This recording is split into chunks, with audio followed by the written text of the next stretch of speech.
ऐसे बहुत सारे लोग हैं जो अपना खुद का घर खरीदना चाहते हैं। हो सकता है आप जिस घर में आज रह रहे हो वो आपको बहुत ज्यादा पसंद ना हो, आप एक नया घर लेना चाहते हो सकता है कोई इंसान आज रेंट पे रह रहा हो और वो अपना खुद का घर लेना चाहता है। अच्छा, आपको पता है इंडिया के अंदर आपको कितना जरूरी है ना अपना खुद का घर होना चाहिए। एक तो एक बहुत प्राउड की फीलिंग होती है कि अपना घर है, दूसरी चीज आपको शादी करनी है, भाई लड़के का घर अपना होना चाहिए, राइट।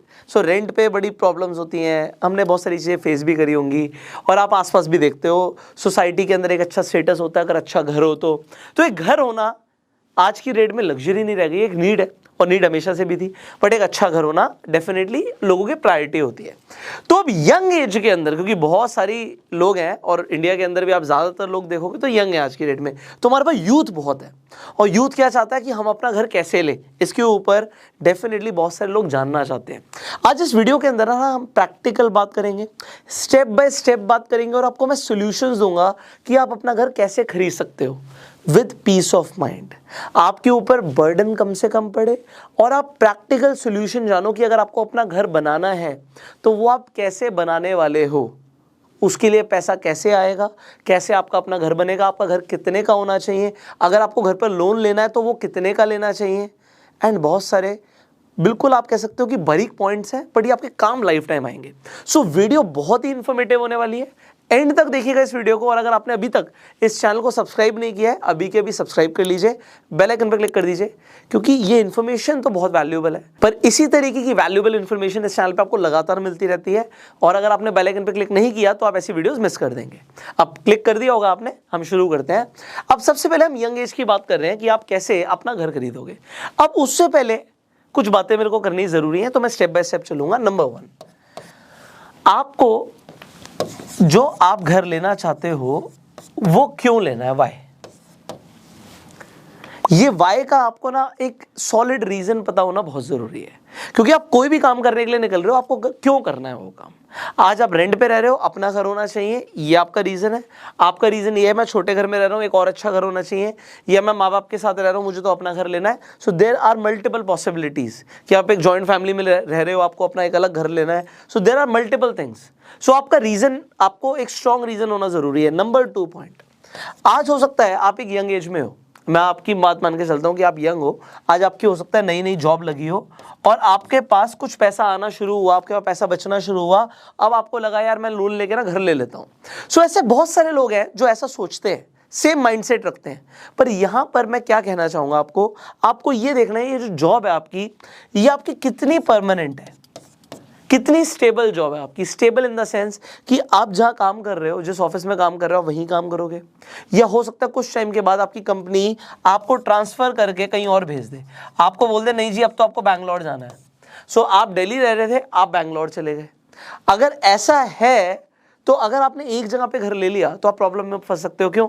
आपने घर तो ले लिया, अब आपको ट्रांसफर होना है, आपने घर खरीदते हुए स्टैम्प ड्यूटी पे करी, ब्रोकरेज चार्जेस पे करे, और फ्लैट के साथ जब आप फ्लैट्स खरीदते हो तो प्रॉब्लम क्या होती है, हम हमेशा एप्रिसिएशन की बात करते हैं, रियल एस्टेट में एप्रिसिएशन आता है। भाई फ्लैट्स ना पुराने होते रहते हैं, जैसे गाड़ी पुरानी होती है ना, तो मैं ये नहीं कह रहा उसके पैसे कम हो जाते हैं, ऐसे गाड़ी के पैसे कम होते हैं, पर जितनी तेजी से लैंड की या अपने घर की जो रेट बढ़ते हैं, प्राइस एप्रिसिएशन होती है, उतनी जल्दी फ्लैट्स की नहीं होती। फ्लैट्स पुराने हो जाते हैं, कुछ मेंटेनेंस की प्रॉब्लम आ जाती है, तो मल्टीपल चीज़ें हैं। तो आपको ये समझना है अगर आपने कहीं पैसा डाल दिया तो हो सकता है वो पैसा बढ़े भी ना। तो before you take a decision to buy your own house you will have to figure it out कि भैया जहां से पैसा आ रहा है, जो जॉब कर रहे हो वो कितनी स्टेबल है, जिस प्रोफेशन में आप हो वो कितना स्टेबल है। स्टेबल इन द सेंस कि आप यहीं पर रह के काम करोगे, क्योंकि आप जिस भी घर को खरीद रहे हो, ऐसे पॉइंट नंबर 3 आता है, अगर आप उस घर में अगले कम से कम 10 से 15 साल नहीं रहने वाले तो आपका विजन होना चाहिए जो मैं घर खरीद रहा हूं इस घर में मुझे कम से कम 10 साल गुजारने हैं। ये अलग बात है आप ना गुजारो, आपको लगे कि यार मेरी इनकम बढ़ जाएगी तो मैं और अच्छा ले लूंगा, बट यस एक लोकेलिटी में एक जगह पर आप एक चीज खरीद रहे हो तो कम से कम 10 साल तो रहोगे वहां पे। अगर 10 साल के लिए भी नहीं रहना तो फिर तो घर नहीं खरीदना आपने, समझ रहे हो। सो इसके आंसर आपको खुद से देने, क्योंकि घर खरीदना बहुत पर्सनल चीज है यार, किसी के सिर्फ बोलने पे जाके आप नहीं खरीद लोगे। किसी चाची ने ताऊ ने आपको बोल दिया कि जाके भाई तो अपना घर ले ले अब, तो आप घर ले लोगे, ऐसा नहीं होता। आपको देखना है अपने हिसाब से, it is very personal to you, क्योंकि बहुत मोटा पैसा लगता है घर खरीदने में। लोगों की जिंदगी भर की पूंजी लग जाती है घर खरीदने में। सो ये इंपॉर्टेंट था। अब हम स्टेप बाय स्टेप बात करते हैं। अब प्रैक्टिकल पॉइंट, फोर्थ पॉइंट यहां पर आता है। अगर आपने घर खरीदना है, एग्जाम्पल के लिए आपको एक 30 लाख रुपए की प्रॉपर्टी पसंद आ गई, ये एग्जाम्पल है, हो सकता है 1 करोड़ की पसंद आई हो सकता है 30 करोड़ की पसंद आई हो सकता है 20 लाख की पसंद आई हो। मैं एक एग्जाम्पल ले रहा हूँ, अपने हिसाब से कैलकुलेशन कर सकते हो। तो मेरा एग्जाम्पल है कि आपने 30 लाख रुपए की एक प्रॉपर्टी पसंद कर ली, आप इसे खरीदना चाहते हो। तो आपने देखा जी हाँ जी मेरी जॉब स्टेबल है, मैं इसमें 10 साल भी रहना चाहता हूँ और मुझे खरीदना है, whatever your reason is. अब मैं कहूँगा यहाँ पर आ जाता है कि आपके पास इस प्रॉपर्टी की वैल्यू का कम से कम 20% एज अ डाउन पेमेंट होना चाहिए। 20% डाउन पेमेंट आपके पास होना चाहिए। लोग क्या गलती करते हैं, it is one of the biggest mistake people make जब वो घर खरीदने जाते हैं। 30 लाख की कोई चीज है, पसंद आ गई। अब पहली बात तो हमने इससे पहले बात करी थी डेस्परेट डील्स की, या फिर हमने बात करी थी आपको नेगोशिएट करना चाहिए। बट अगर आपको चीज पसंद भी आ गई, आपने उसे 30 लाख का पसंद भी कर लिया, 30 लाख उसकी मार्केट वैल्यू, आप 30 लाख का ले भी रहे हो, तो लोग क्या कहेंगे और लोग क्या गलती करते हैं कि 10% इसका कहीं से भी अरेंज कर लेते हैं। अब अरेंज करते हैं, पैसे होते नहीं है। 30 लाख का 10% 3 लाख रुपए होता है, क्योंकि बैंक आपको पूरे का लोन तो देगा नहीं। बैंक कहेगा जी मैं 90% तक का लोन दे दूंगा, मतलब 27 लाख का मैं लोन दे देता हूं और 3 लाख रुपए आपको अपनी जेब से डालने हैं। तो लोग क्या कहेंगे, भाई 10% हम अरेंज कर लेंगे। अब वो किसी मौसा से करें, ताऊ से करें, चाचा से करें, वो ये 3 लाख रुपए भी किसी से ब्याज पर जाकर ले आते हैं। अब प्रॉब्लम में कहां फंस जाते हैं लोग, 27 लाख रुपए की ईएमआई भी देनी है और ये जो 3 लाख रुपए है ना, ये तो बहुत महंगे ब्याज पे लेकर आते हैं, 2% महीना, 3% महीना। आपको पता होगा इंडिया के अंदर, गांव के अंदर लोग 2-2, 3-3, 5% महीने के ऊपर ब्याज पे पैसे लेते हैं। अगर आपके आसपास ऐसा होता है तो कमेंट करके बताना, क्योंकि लोगों को हो सकता है लगे ऐसा नहीं होता होगा, पर लोग इससे ज़्यादा परसेंटेज पर भी ब्याज पे पैसे लेते हैं। तो मतलब आप सोचो कि वो कितनी मजबूरी में, या उनके दिमाग में ऐसा क्या चल रहा है कि वो ये पैसे को अरेंज कर लेते हैं, बस हमारे पास अपना घर होना चाहिए। सो एक इमोशनल फीलिंग बहुत ज़्यादा अटैच है इस चीज़ से। तो गलती क्या हुई, ये 10% था नहीं, ये भी अरेंज हुआ, ये बैंक का लोन भी अरेंज हुआ, चलो घर तो अपना आ गया, अब जैसे तैसे देख लेंगे। ये देखने वाला नहीं चलेगा। आप समझ रहे हो मेंटल स्ट्रेस कितनी ज़्यादा हो सकती है जब फाइनेंशियल क्राइसिस आती है ना।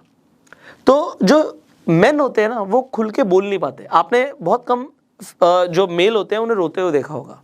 आप लड़कियों को बहुत देख लोगे कि इमोशनल होती है, रो जाती हैं, रो दिया इमोशंस निकल गए। बट जो मेन होते हैं ना, वो रो नहीं पाते। और फाइनेंशियल क्राइसिस ना इंसान को अंदर से तोड़ देती है, उसका सेल्फ एस्टीम, सेल्फ कॉन्फिडेंस सब खत्म हो जाता है। और मैं नहीं चाहता ऐसा किसी के साथ भी हो जो मेरे चैनल पे हमें सुनता है। हमारा काम है आपको बेस्ट एडवाइस देना, बेस्ट तरीके से गाइड करना। सो यहाँ पर क्या है, आपके पास अगर 20% डाउन पेमेंट होगी पहले से, सो आप प्रिपेयर्ड हो। ये क्या दिखाता है कि आप प्रिपेयर्ड हो। अब प्रिपेयर्ड हो 30 लाख रुपए की प्रॉपर्टी लेने के लिए, इसका एक छोटा सा फॉर्मूला और होता है। ये फॉर्मूला आप समझ लीजिए कि आप जो भी प्रॉपर्टी लेना चाहते हैं वो आपकी लगभग 5 टाइम्स ऑफ एनुअल इनकम के आसपास होनी चाहिए। अब इसका मतलब क्या है, एग्जाम्पल के लिए मैं आपका एग्जाम्पल लेता हूं, बड़ा फेयर एग्जाम्पल लेते हैं हम। अगर आप एग्जाम्पल के लिए 50,000 रुपये कमाते हैं, आप हर महीने के 50,000 कमाते हैं, अगर मैं इसे इंटू 12 कर दूं तो 1 साल का आप 6 लाख रुपए कमाते हो, इंटू 5 30 लाख रुपए। सो आप 30 लाख का घर कब अफोर्ड कर सकते हो, जब आप 50,000 महीना कमाते हो। और अगर आप 50,000 महीना भी नहीं कमाते, बड़ा इसे ध्यान से समझिएगा, कुछ ऐसा नहीं है कि आप इस बात पे बुरा माने, बट ये सच्चाई है। अगर आप 50,000 भी महीने का नहीं कमाते तो आप 30 लाख का घर अफोर्ड नहीं कर सकते। सर क्यों नहीं कर सकते? आप कोई ऐसे कैसे नहीं कर सकते जी, हम तो कर लेंगे। तो मैं आपको उसका ना प्रैक्टिकल आंसर देता हूँ। हर चीज़ का ना मेरे पास प्रैक्टिकल आंसर है। आप क्यों नहीं कर सकते, पहले मैं उसका आंसर देता हूँ। आप 50,000 भी नहीं कमाते, अगर आप कहते हो जी मैं 30,000 कमाता हूँ, नहीं जी मैं तो 30 लाख का घर ले लूंगा, कल को ये हो जाएगा, कल को क्या होगा वो कल देखेंगे यार। कल को आप 30,000 से 3 लाख रुपए महीना कमाओगे तो आप समझो आप साल के कितने कमा रहे हो, आपको इसी कैलकुलेट करना पड़ेगा। सो जो इंसान 30,000 कमा रहा है वो साल के 3,60,000 कमा रहा है, पर जो 3 लाख रुपए महीना कमा रहा है वो 36 लाख रुपए कमा रहा है। जो 36 लाख रुपए कमा रहा है उसे इंटू 5 अगर आप करोगे तो आप करोड़ से ऊपर की बात कर रहे हो, 1.5 करोड़ से ऊपर की बात कर रहे हो। सो यहां पर आप और बढ़िया लग्जरी घर ले सकते हो। पर अभी के हिसाब से अगर कोई 30,000 कमा रहा है और मैंने बोला वो 30 लाख की घर अफोर्ड नहीं कर सकता, तो अगर कोई इस बात पे मेरे से एग्री नहीं करता तो मैं आपको उसकी एग्जैक्ट कैलकुलेशन दिखाता हूं कि ऐसा क्यों है। उसका रीजन ये है, मैं यहाँ पर आपके लिए एक होम लोन कैलकुलेटर खोलता हूं कि आप लोन पर घर ले भी लेते हो, और मैं आप ही की बात लेके चलता हूं। आपने 30 लाख रुपए का घर का लोन ले भी लिया। अब अगर आपका 9% के हिसाब से इंटरेस्ट रेट लगता है तो आप ये समझो कि भैया 26,000 27,000 की तो किश्त आ गई। अगर मेरी 27,000 की किश्त आ गई और मैं 30,000 कमा रहा हूं तो क्या 3,000 रुपए में घर का खर्चा चल जाएगा? नहीं चलेगा। आपके पास होम लोन के अलावा भी घर का खर्चा है, राशन है, घर में बच्चे हो सकते हैं, माँ बाप हो सकते हैं, उनकी मेडिकल इमरजेंसी कुछ हो सकती है, आपको सब कुछ देख के चलना पड़ेगा। सो अब यहाँ पर ये जो मैंने लिखा है ना कि 5 टाइम्स ऑफ एनुअल इनकम या फैमिली एनुअल इनकम भी ले सकते हो। अब मान लीजिए आप भी कमाते हो, आपके पापा भी कमाते हैं। अगर आप मुझे यहाँ पे बोलते हो जी मैं तो 30,000 कमाता हूँ पर मेरे फादर भी 30,000 कमाते हैं, अब आपकी एनुअल इनकम जो होगी फैमिली की वो 60,000 के हिसाब से निकलेगी। आप उसे 60,000 इंटू 12 कर दोगे, 7,20,000 रुपए आपकी एक साल की इनकम आ गई, और इंटू 5 आप कर दोगे तो ये 35 लाख से ऊपर का अमाउंट हो गया आपका प्लस। तो आप आराम से 30 लाख का घर अफोर्ड कर सकते हो। Are you getting it? It totally depends आपकी फैमिली एनुअल इनकम कितनी है। अगर आप फैमिली के अंदर उस फैमिली के लिए घर ले रहे हो, अगर आप इंडिविजुअली ले रहे हो तो आपकी इंडिविजुअल इनकम कंसीडर होगी। सो ये बड़ा वैलिड पॉइंट है कि 5 गुना एनुअल इनकम के हिसाब से ही आपको अपना घर प्लान करना चाहिए। और अब पॉइंट नंबर 4 क्या था, थोड़ा सा मेसी हो गया, बट पॉइंट नंबर 4 था कि 20% डाउन पेमेंट का पैसा मेरे पास होना चाहिए। अब अगर आपके पास 30 लाख के घर का 20% मतलब 6 लाख रुपया है, तो अब लोन कितने का लेना पड़ेगा? अब लोन सिर्फ 24 लाख रुपए का लेना पड़ेगा। अब मेरी बात को बड़े ध्यान से समझना। हमने बात करी थी एक आदमी 50,000 रुपए महीना कमा रहा है तो वो 30 लाख तक के घर को अफोर्ड कर सकता है, और उसने 6 लाख रुपए जोड़ लिया। पहली बात तो 6 लाख रुपए जोड़ लिया, क्योंकि ज्यादातर लोगों के पास ये इनिशियल 6 लाख रुपए या इनिशियल 20% आप जितने का भी घर लेना चाह रहे हो नहीं होगा या नहीं होता है। नहीं होता है तो क्या करना है, नेक्स्ट पॉइंट में इसका आंसर दूंगा मैं। अभी नेक्स्ट पॉइंट में मैं इसका आंसर दूंगा कि अगर आज आपके पास वो 20% नहीं है तो आपको क्या करना है, ये आपको समझना है। बट अब कैलकुलेशन समझिए। अगर 50,000 रुपए आप कमा रहे हैं और हम बात कर रहे हैं 30 लाख रुपए के घर की, तो हम अपनी कैलकुलेशन कर लेते हैं। 30 लाख में से हमने 6 लाख दे दिया, 6 लाख दे दिया तो मेरा होम लोन का अमाउंट सिर्फ 24 लाख रुपए रह गया। 1 2 3 4 5। और अगर 9% के हिसाब से मेरी किस्त आ भी रही है तो आप देखोगे जो EMI आएगी वो लगभग आप देख रहे हो 21,500 रुपए के आसपास की आ रही है, 21,500-600 रुपए के आसपास। तो अब मेरे पास फिर भी लगभग हाथ में आपके पास 28-29,000 रुपया हाथ में बचेगा घर की किस्त देने के बावजूद भी, जिससे आप शायद घर का खर्चा चला पाओ। ऑल्दो आप जितना भी कमाते हो हमेशा कम पड़ता है। जो आदमी 50,000 कमा रहा है उसके लिए 50,000 भी कम पड़ता है, जो आदमी 5 लाख कमा रहा है उसके लिए 5 लाख भी कम पड़ता है। ये मैं समझ रहा हूँ एक टाइम तक। 5 लाख के ऊपर जब आप बढ़ जाओगे तो आपके पास सफिशिएंट रहेगा। But yes, what ever your salary is, ज्यादातर लोगों के लिए हमेशा वो कम होती है। ऐसा होता है नहीं होता, वो भी आप कमेंट करके बता सकते हो। अब ये आपको मेरी कैलकुलेशन समझ आ गई कि भैया अगर कोई 50,000 कमा रहा है तो वो आराम से किस्त निकाल लेगा। इसके हिसाब से कैलकुलेशन है कि 5 गुना आपकी एनुअल इनकम से ज्यादा का आपको घर नहीं लेना चाहिए। अब मैंने एक आपको चीज बोली थी यहाँ पर कि मैं आपको बताऊंगा कि अगर आपके ये पैसा नहीं है तो ये कैसे आएगा। आइए इसे समझते हैं। सो अब मेरा सवाल ये आता है कि भैया मेरे पास तो वो 20% है ही नहीं। जो 20% आज हमें घर खरीदने के लिए चाहिए, जो डाउन पेमेंट वाली बात थी, तो इसे अरेंज करने का एक तरीका है। इसे अरेंज करने का तरीका क्या है, आप आज घर लो ही मत। अब आप कहोगे सर ये क्या बात हुई, हमारा तो टॉपिक यही था कि यंग एज में घर कैसे खरीदें। सो आज मत लो, आप कब लोगे, जब ये 20% अरेंज हो जाएगा। सो हम प्रैक्टिकल चलते हैं। हम कोई हाइपोथेटिकल बात नहीं करते कि एकदम से पैसा बरसेगा आपके ऊपर या गड़ा हुआ खजाना आपको मिल जाएगा, ऐसी कोई बात नहीं करते। कोई लॉटरी नहीं निकल रही, आप अपनी मेहनत से पैसा कमा रहे हो। आप 50,000 रुपये हर महीना कमा रहे थे, आई एग्री विद यू। पर अब आपको क्या करना है इसे समझिए। अगर आप एक छोटा सा काम कर लो जिसे हम SIP बोलते हैं। अभी मेरा गोल था कि मैं 6 लाख रुपया अरेंज कर लूँ, बट अब आपको 6 लाख रुपया अरेंज नहीं करना पड़ेगा, आपको ज़्यादा पैसा अरेंज करना पड़ेगा। क्यों, आप समझो। 30 लाख रुपए की प्रॉपर्टी है, वो 5 साल के बाद 30 लाख की तो रहेगी नहीं। अगर मैं कहूँ कि 1 साल के बाद वो 10% के हिसाब से बढ़ जाएगी तो अगले साल वो 33 लाख रुपए की हो जाएगी। और 5 साल के बाद रफली आप एक आइडिया लगा लेना, कैलकुलेट कर लेना, मेरे हिसाब से वो 48 लाख रुपए के आसपास हो जाएगी। सो अगर वो 48 लाख 48 लाख की हो जाती है, बाप रे बाप, बड़ी तेजी से भाग रहे हैं प्रॉपर्टी के प्राइस। ऑल्दो ये हाइपोथेटिकल एग्जांपल है कि आपका जो रियल एस्टेट है अगर वो फ्लैट होगा तो मैं बता रहा हूँ आपको कि ऐसा हर साल नहीं होता कि 10% बढ़ता है, बट अगर आपका लैंड है तो 10% के हिसाब से ईजिली बढ़ सकता है। क्यों फ्लैट नहीं बढ़ेगा 10% के हिसाब से, उसका रीज़न बता रहा हूँ। अगर आपने आज एक घर पसंद किया जो 30 लाख का है, वो इसलिए नहीं बढ़ेगा क्योंकि फ्लैट जो है पुराने हो जाते हैं। तो मैं यहाँ पर ये एग्जाम्पल जो दे रहा हूँ, बड़े ध्यान से मेरा पॉइंट समझना। आज आपने जो घर पसंद किया जो 30 लाख रुपए का है, आज से 5 साल के बाद सिमिलर घर वो तो निकल जाएगा, बिक जाएगा, पुराना हो जाएगा, जो भी हो जाएगा। वो हो सकता है 48 लाख का ना हो, वो हो सकता है आपको 40 में ही मिल जाए। पर वैसा ही एक नया घर जैसा आज आपको पसंद आया, वैसा ही नया घर उस टाइम पर 48 लाख का होगा, क्योंकि कोई नया बिल्डर बनाएगा, उसे ज़मीन महंगी मिलेगी, हर चीज़ का रेट बढ़ जाएगा, अप्रिशिएट हो जाएगा, इन्फ्लेशन चल रहा है, सीमेंट महंगी हो जाएगी, सरिया महंगा हो जाएगा, सब कुछ महंगा हो जाएगा। तो आपको मैं बता रहा हूँ 5 साल के बाद 30 लाख की चीज़ 30 लाख की नहीं रहेगी, आप नया लेने जाओगे 48 लाख का पड़ेगा। ओके, अब आपको जो 20% चाहिए भाई साहब, वो 20% जो आपको चाहिए वो अब आपको 30 लाख का नहीं चाहिए, 6 लाख नहीं चाहिए, आपको ये चाहिए 48 लाख का 20%। आज से 5 साल के बाद खरीदेंगे। सो अगर 48 लाख का 20% में लगाऊं तो आप कहेंगे सर ये तो मोटा मोटा हो गया 9.6 लाख।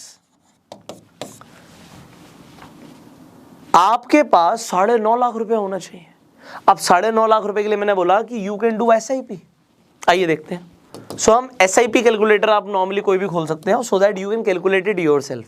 सो मैं बात कर रहा हूं कि आज मत लो, आज से 5 साल बाद ले लेना।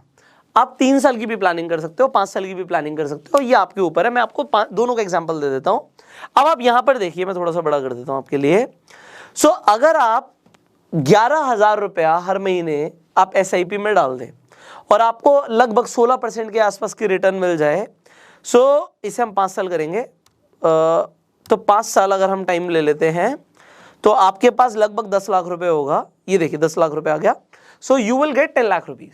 सो जो मुझे 9.6 चाहिए वो मेरा यहाँ से निकल रहा है, मेरा 20% सिर्फ 11,000 रुपये से आ जाएगा अगर आप 5 साल के बाद लेते हैं। अगर आप यही काम 3 साल में करना चाहते हैं तो आपकी जो किस्त जा रही थी लगभग कितने की जा रही थी, आप यहाँ पर देखो। आप अभी से अपने आप को थोड़ा सा ऐसा बना लो कि हाँ जी मैं आज से ही EMI की जो किस्त है वो दे रहा हूँ। 21,000 रुपये आ रही है, 21,600। मैं 21,600 ही अगर ले लूँ और ये सिर्फ मैं 3 साल के लिए ले लूँ और 16% के हिसाब से रिटर्न देखूँ तो भी मुझे लगभग 10 लाख रुपया मिल जाएगा। सो आज मैं नहीं लूँगा क्योंकि आज मेरे पास 20% नहीं था, पर मैं 3 साल के बाद ले लूँगा। अब 3 साल के बाद आपके पास 10 लाख आ रहा है। ऑल्दो 3 साल में जो प्रॉपर्टी का रेट बढ़ेगा वो 48 लाख पे नहीं पहुंचेगी। पहले साल में आपको 33 लाख रुपए के आसपास की प्रॉपर्टी बढ़ी, हम कैलकुलेट ही कर लेते हैं एग्जैक्ट। सो 33 लाख प्लस 10%, सो अगले साल आपको पड़ेगी 36.3 की और प्लस 10% 39.93। तो मैंने जैसे आपको बोला था, तो यहाँ पे हमारे पास 40 लाख रुपए की प्रॉपर्टी आ गई जिसका 20% होता है 8 लाख रुपया, और 8 से ज़्यादा आपके पास आ गया, 10 लाख रुपए आ गया। अगर आप 3 साल के अंदर सेम अभी से EMI देने की जगह SIP करना शुरू कर देते हो तो हम क्या कर रहे हैं, 20% पैसा पहले जमा कर रहे हैं। ये 20% पैसा SIP में डाल के हम जमा कर रहे हैं। अब कौन सी SIP करें? अगर आप कोई एग्रेसिव म्यूचुअल फंड ले लोगे तो आपको मिल सकता है, ठीक है। अदरवाइज इंडेक्स भी आपको 15% के हिसाब से कई साल से रिटर्न दे रहा है। तो आपको थोड़ा सा इसके लिए ना एक म्यूचुअल फंड वाली मेरी वीडियो देखनी पड़ेगी। आई बटन पे लिंक है, आप जाके प्लीज़ म्यूचुअल फंड वाली वीडियो देखिएगा क्योंकि वो डिटेल में समझाना पड़ता है। वो डिटेल्ड वीडियो ऑलरेडी बनाई हुई है, तो आई बटन पर आपको लिंक मिल जाएगा। अब यहाँ पर मैंने आपको बताया कि आपने 3 साल के बाद लिया, रुक गए। आज आप क्यों रुक गए? क्योंकि मेरे पास 20% नहीं था। आज आप प्रिपेयर्ड नहीं थे सर, इसलिए आपने नहीं लिया। अब मेरे पास 20% के हिसाब से 40 लाख रुपए की प्रॉपर्टी के 8 लाख रुपए तो एक आ गए। अब आप कहोगे सर सिर्फ 20% ही थोड़ी लगेंगे, स्टैम्प ड्यूटी भी तो लगती है। यस, अगर आप फीमेल के नाम पे लोगे तो आपको 5% स्टैम्प ड्यूटी देनी पड़ेगी। आप अगर मेल के नाम पे लोगे इंडिया के अंदर तो 7% की स्टैम्प ड्यूटी देनी पड़ेगी। अपनी वाइफ के नाम पे प्रॉपर्टी लो, अच्छा है ना, सरकार की तरफ से 2% की छूट है। आप कहोगे नहीं नहीं सरकार तो सर पूरा पूरा कमा रही है। तो मोटा मोटा हम 40 लाख रुपए का अगर देखें तो 40 लाख रुपए का इंटू 5 डिवाइड बाई 100, तो आपको 2 लाख रुपए और चाहिए होगा स्टैम्प ड्यूटी का। तो 2 लाख रुपए कैसे आ गया? आपने जोड़ रखा था सर। आपने जब SIP करी थी तो आपने जब पूरा पैसा दिया था, तो अब आपके पास 2 लाख रुपया कहां से आ गया? क्योंकि आपने SIP करी हुई थी, आपके पास 10 लाख रुपया है। 8 लाख रुपया आप डाउन पेमेंट का भी दे दोगे और 2 लाख रुपया आप स्टैम्प ड्यूटी का भी दे दोगे और बाकी का आप लोन ले लोगे। You will apply for the loan and आपका यहाँ पे काम आसान हो गया। बट क्या सिर्फ इतना ही है? नहीं यार, सिर्फ इतने के बाद भी आगे नहीं बढ़ सकते आप। क्यों नहीं बढ़ सकते? You need to have a little more fund. Why? इसके बाद मेरा 6 स्टेप आ जाता है। मैं आपको स्टेप बाय स्टेप लेके चल रहा हूँ, पर मैं आपको जेन्युइनली बता रहा हूँ। हो सकता है कुछ लोगों के लिए आज ये वीडियो बोरिंग हो, यार क्या लंबी सी वीडियो जा रही है, क्या बातें कर रहे हैं हम। पर जिस इंसान के ऊपर बीतती है ना, जिस इंसान को घर लेना होता है, ये कुछ मिनट की वीडियो ना उसके सालों बचा देगी, उसकी सालों का स्ट्रेस बचा देगी। That is highly important. तो यहां तक तो मैंने समझा कि मेरे पास 20% आ गया, बट 20% भी काफी नहीं है। आपके पास भाई साहब 12 महीने का EMI का पैसा होना चाहिए। ये आपके पास 12 मंथ्स का EMI का पैसा होना चाहिए। इसे उठा के आप अपनी बीवी के अकाउंट में डाल दो या मम्मी के अकाउंट में डाल दो, जिसका आपके पास डेबिट कार्ड भी ना हो। अगर डेबिट कार्ड है तो उसे तोड़ दो, क्योंकि ये इमरजेंसी फंड है। उसे डाल के उसकी FD करा दो, चाहे कुछ भी ब्याज है, कोई फर्क नहीं पड़ता। मैं आपको क्यों बता रहा हूँ ये चीज़, मेरी बात को समझिएगा। यहाँ पे समझने की बात यह है कि भैया मेरी 21,600 रुपये की किश्त है। भगवान ना करे किसी इंसान ने लोन लिया, लोन लेने के बाद उसकी जॉब चली गई, लॉकडाउन हो गया, कोई भी सिचुएशन हो गई, अब एकदम से जॉब मिले ना मिले, हो सकता है 6 महीने घर पे बैठना पड़ जाए। तो मैं कहता हूँ 1 साल का पैसा आपके पास होना चाहिए कि भैया घर तो अपना ही रहे, एक बार ले लिया तो यहाँ पर इंटू 12 करते ही अमाउंट आ गया लगभग 2,60,000 रुपया। ये आपके पास और अलग से होना चाहिए। अगर आपके पास ये 2,60,000 रुपये और नहीं है तो भी आप घर लेने के लिए प्रिपेयर्ड नहीं हो। तो आपने 2,60,000 रुपये उठा के वाइफ के अकाउंट में डाल दिया, FD करा दी और इसे आप भूल गए। आप समझ रहे हैं क्यों? क्योंकि ये इमरजेंसी फंड है। And here comes the final step. Final step मेरा ये है कि सर एक गलती बिल्कुल मत करना, जब भी आप लोन लेंगे ना, जितने अमाउंट का लोन ले रहे हो उतने अमाउंट का आपके पास टर्म इंश्योरेंस होना चाहिए। अब आप कहोगे सर ये इंश्योरेंस की बातें मत करो, बिल्कुल अच्छी नहीं लगती, कई सारे लोगों को नहीं लगती, बट भाई कड़वी बात है, मेरा काम है बोलना, मैं बता देता हूँ आपको। क्योंकि 500 रुपये महीने से आपका कुछ नहीं बिगड़ रहा, बट अगर आपका कुछ बिगड़ गया तो आपकी फैमिली झेल नहीं पाएगी। बात यह है कि अगर किसी इंसान ने होम लोन लिया है, आपने 24 लाख का होम लोन लिया, मैं कहता हूँ आपके पास 24 लाख रुपए का टर्म इंश्योरेंस होना चाहिए कि अगर भगवान ना करे ऐसा, पर अगर किसी के साथ कुछ मिसहैपनिंग हो गई, आजकल रोड एक्सीडेंट्स बहुत हो रहे हैं, तो वो घर जो आपने अपनी बड़ी सोच के, सपनों के साथ अपने घर परिवार, जो परिवार के लिए लिया है घर, वो घर जाएगा नहीं। क्योंकि अगर इंसान चला गया, कमाने वाला चला गया, तो भैया घर चला जाता है। So what should be there, at least जितने का लोन लिया उतने का तो टर्म इंश्योरेंस होना ही चाहिए। और ज़्यादा कभी महंगा नहीं पड़ता, मैं आपको दिखाता हूँ, देखोगे तो समझ आएगा। लोगों को लगता है पता नहीं टर्म इंश्योरेंस कितना महंगा होगा। अगर आप अर्ली एज पे, हम यंग एज के अंदर वीडियो बना रहे हैं कि भाई यंग एज पे आप घर कैसे खरीदे, तो अगर आप यंग एज पे लोन ले लेते हो तो आप ये भी समझो कि यंग एज पे इंश्योरेंस बहुत सस्ता पड़ता है। तो मैंने एक एग्जाम्पल लिया हुआ है कि अगर कोई आदमी 27 साल का है, मैंने एग्जाम्पल लिया है, 27 साल का इंसान है, स्मोकिंग नहीं करता ठीक है, और सैलरीड है, तो 25 लाख रुपए का, लगभग 25 लाख रुपए का इंश्योरेंस कितने का पड़ेगा, टर्म इंश्योरेंस। तो यहाँ पे एग्जाम्पल कोटक का आ रहा है, 25 लाख रुपए का कवर सिर्फ 485 रुपीज़ में, 500 रुपया महीने का। यहाँ पर मैक्स लाइफ का आ रहा है 575।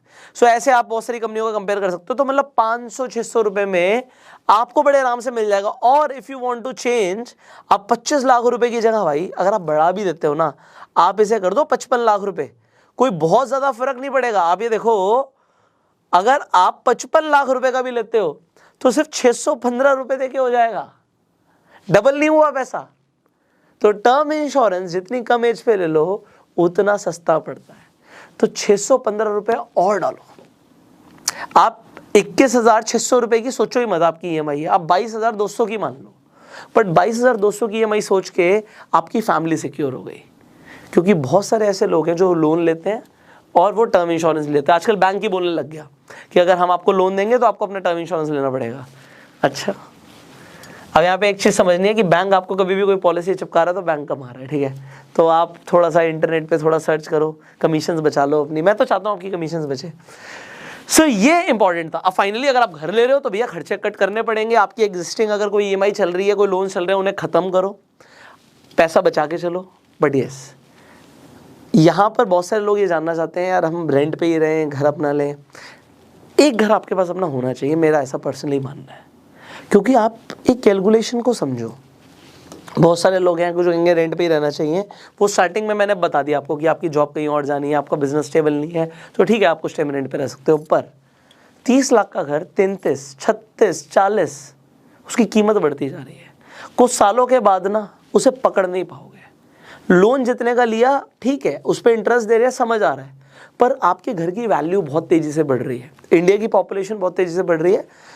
फिर भी मेरा ऐसा मानना है कि घर आपके पास अपना होना चाहिए। बट अगर आपके पास अभी भी कोई डाउट है, मैंने एक और वीडियो बनाई हुई है कि अपना घर लें या रेंट पे रहें, और उसमें सारे पॉइंट्स क्लियर करे हुए हैं।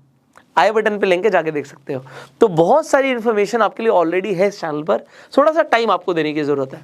फाइनली मैं सारे पॉइंट्स रिपीट कर देता हूँ, और मैं जेन्युइनली बता रहा हूँ, आज नहीं तो कल आपको ये बहुत वैल्यूएबल इन्फॉर्मेशन रहेगी आपके लिए। कि पहली बात तो अगर आप लोन ले रहे हो घर का, तो टर्म इंश्योरेंस आपके पास होना चाहिए। बिल्कुल महंगा नहीं पड़ता है, सबसे सस्ता होता है टर्म इंश्योरेंस। और टर्म इंश्योरेंस बोला मैंने, बहुत सारे इंश्योरेंस है, लोग कंफ्यूज करेंगे आपको कि इसके साथ सेविंग भी कर लो, ये भी कर लो, वो भी कर लो। अभी भाई टर्म चाहिए ना, समझ रहे हो, अभी वही चाहिए, जो चाहिए उसकी नीड है वो उसे पूरा करेंगे। 12 महीने की EMI का पैसा होना चाहिए जो आप अपनी मम्मी या बीवी के अकाउंट में डाल के छोड़ दो। 20% आपके पास होना चाहिए।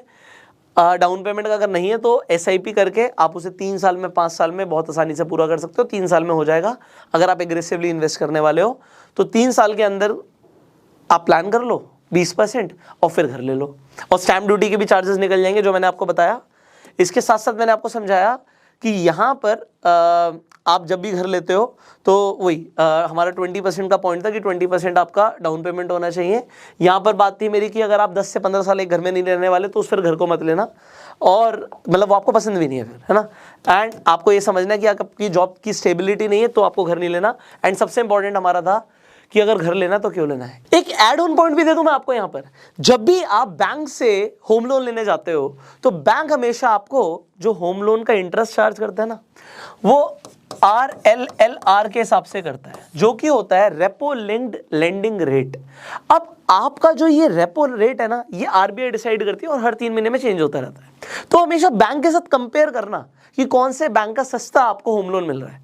अब यहाँ पर एक और पॉइंट है, वो भी बता देता हूँ कि आप जब होम लोन लेने जाते हो तो सिर्फ इंटरेस्ट रेट चार्ज नहीं होता आपसे। इंटरेस्ट तो आपको पता है इंटरेस्ट देना है, पर आपसे ना बैंक अपने हक से प्रोसेसिंग फीस चार्ज करता है। अगर आप 1 करोड़ का लोन ले रहे हो ना, वो 1 लाख रुपए प्रोसेसिंग फीस के नाम का ले लेगा आपसे। और यहाँ पर सबसे ज़्यादा प्राइवेट बैंक वाले हरामी लोग हैं, ये कितना भी ले लेते हैं, मतलब ये इनकी सूखी कमाई है, इस पर कोई बोलता नहीं, कोई देखता नहीं। लोगों को लगता है यार 1 करोड़ का लोन सैंक्शन हो गया, अब ये तो आ ही जाएगा। अब वहाँ पर वो बाद में आपको बताते हैं सर इसमें ना हम आपसे 1 लाख रुपये और चार्ज कर रहे हैं, ये प्रोसेसिंग फीस है। तो ये प्रोसेसिंग फीस के नाम पे उस वक्त बंदा सोचता है चलो जो आ रहा है दे दो भाई, शुरू हो जाएगा। और ये 1 लाख रुपया आज आपको लग रहा है कुछ नहीं है, पर ये प्रोसेसिंग फीस आपसे वो ले रहे हैं। इस पर ना आप लड़ जाओ, मैं आपको जेन्युइनली बता रहा हूँ, आप लड़ जाओ। किस बात की भाई, किस चीज़ की? वो आप जितनी कम करा सकते हो ना डेफिनेटली कमाओ। इनफैक्ट एक चीज़ और बताऊँ, आपको ना रेट ऑफ इंटरेस्ट के लिए भी लड़ जाना चाहिए। क्यों? क्योंकि देखो एग्जाम्पल है, मैं आपको सारी चीज़ें समझाऊंगा क्योंकि ये आपके लाइफ टाइम काम आएगी।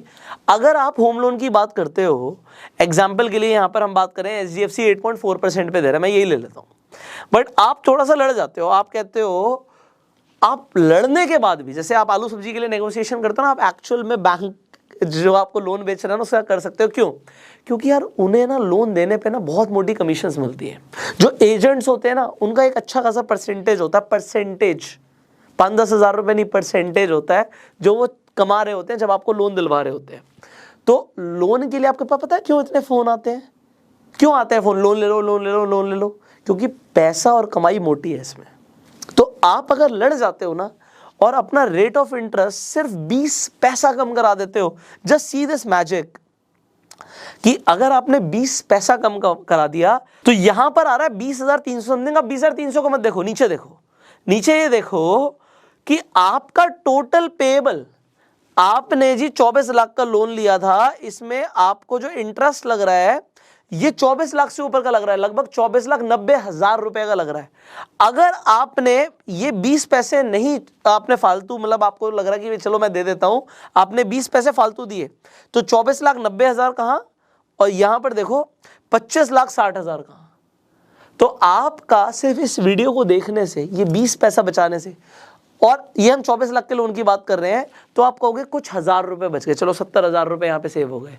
पर भाई अगर ये एक जीरो ज्यादा होती ना तो वो 70,000 रुपए नहीं होते, वहां पे लाखों में बात पहुंच जाएगी। सो ये वीडियो से अगर लाखों रुपया बचता है ना तो मेरा वीडियो बनाना ना वसूल हो गया। सो मैंने आपको बोला नेगोशिएट आप कर सकते हो यार, आपका हक है नेगोशिएट करना, रेट ऑफ इंटरेस्ट पे भी और प्रोसेसिंग फीस पे भी। हिडन चार्जेस क्या क्या है पूछ लो, कि भैया ईएमआई बाउंस हो गई तो क्या चार्जेस लोगे, चार्ज लगते हैं हर चीज के, ये सब पूछ लो पहले। आप लोन ले रहे हो, बैंक का बिजनेस है, वो कमा रहा है, वो एहसान नहीं कर रहा आप पे लोन देने पे, वो इंटरेस्ट कमा रहा है। क्योंकि वो इंटरेस्ट कमा रहा है, आपका हक बनता है हक से पूछो।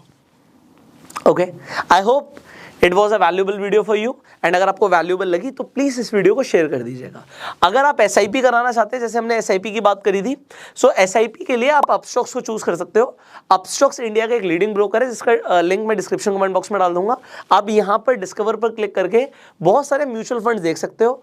आपको जो म्यूचुअल फंड अच्छा लगता है आपके एनालिसिस के बाद, उसमें आप एसआईपी शुरू कर सकते हो। अब वो चाहे 500 रुपए महीने की हो, चाहे 5,000 रुपए महीने की हो, और आप अपना पैसे को ग्रो कर सकते हो अगर आप एक राइट म्यूचुअल फंड में इन्वेस्टमेंट करते हो। और इनफैक्ट आप अपस्टॉक्स के ऊपर रेफर एंड अर्न के थ्रू भी कमा सकते हो। तो आपको सिर्फ अपस्टॉक्स पर अपना अकाउंट खुलवाना है, और रेफर एंड अर्न पे जाके अगर आप अपना लिंक किसी भी फ्रेंड को भेज दोगे तो वो भी अपस्टॉक्स पर जाके इन्वेस्टमेंट कर सकता है, ट्रेड कर सकता है, एंड वो भी पैसा कमा सकता है और आपको भी रेफर एंड अर्न के पैसे मिलेंगे। बहुत सारे लोग ऑलरेडी कमा रहे हैं। सो अपस्टॉक्स का लिंक भी आपको डिस्क्रिप्शन कमेंट बॉक्स में मिल जाएगा। I hope this was a valuable video. I will see you in the next video. Subscribe जरूर कर लेना, बेल आइकन पे क्लिक कर देना, और इंस्टा और एफबी पे हमें फॉलो करना मत भूलना, उसका भी लिंक डिस्क्रिप्शन कमेंट बॉक्स में है। See you in the next video. Till the time, you go self-made.